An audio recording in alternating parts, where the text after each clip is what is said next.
বাবরি মসজিদের 11 দান বক্স ভরে গেল 2 দিনেই, আসছে কোটি কোটি টাকা। কলকাতার রাজনীতিবিদ হুমায়ুন কবিরের প্রস্তাবিত বাবরি মসজিদের জন্য দানের ঢল নেমেছে।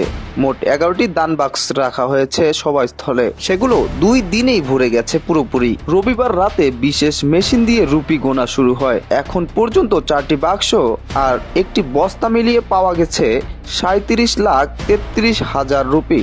শুধু নগদ নয়, অনলাইনেও এসেছে অনেক দান। কিউআর কোড স্ক্যান করে এখন পর্যন্ত এসেছে 93 লাখ রুপি। তৃণমূল কংগ্রেস হুমায়ুনকে ইতিমধ্যে দল থেকে বরখাস্ত করেছে।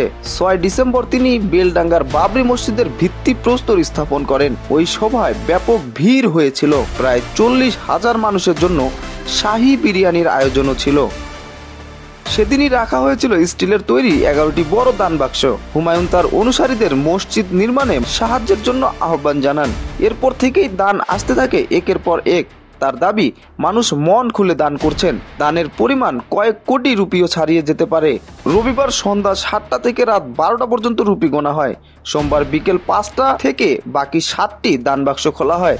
আগের দিনের মতো একই 30 জন লোক টাকা গোনার কাজ করবেন। স্বচ্ছতা বজায় রাখতে পুরো প্রক্রিয়া সরাসরি সম্প্রচার করা হচ্ছে। হুমায়ুনের ঘনিষ্ঠ মহলের দাবি, দানের পরিমাণ তাদের ধারণার চেয়েও অনেক বেশি। বিদেশ থেকেও দান এসেছে। এত টাকা নিরাপদে রাখতে আলাদা ঘর করতে হবে। সেখানে থাকবে সিসিটিভি ও নিরাপত্তার ব্যবস্থা। প্রয়োজনে আরো লোক নেওয়া হতে পারে টাকা গণনার জন্য। ব্যাংকের সঙ্গেও আলোচনা চলছে। হুমায়ুন ঘোষণা করেছিলেন 6 ডিসেম্বর তিনি মুর্শিদাবাদে মসজিদের ভিত্তিপ্রস্তর রাখবেন।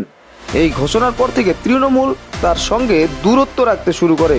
কয়েকদিন আগে মুখ্যমন্ত্রী মমতা বন্দ্যোপাধ্যায় মুর্শিদাবাদে ভোটের তালিকার বিশেষ সংশোধন নিয়ে সভা করেন। হুমায়ুন সেখানে গেলে সেদিনই জানানো হয় তিনি বরখাস্ত হয়েছেন। ক্ষুব্ধ হুমায়ুন সভাস্থল ছাড়েন এবং জানান 22 ডিসেম্বর নতুন দল করবেন। তিনি বলেন, বেলডাঙ্গায় মসজিদ তিনি বানিয়েই ছাড়বেন। তার নতুন দল রাজ্যের আসন্ন নির্বাচনে 135 আসনে লড়বে।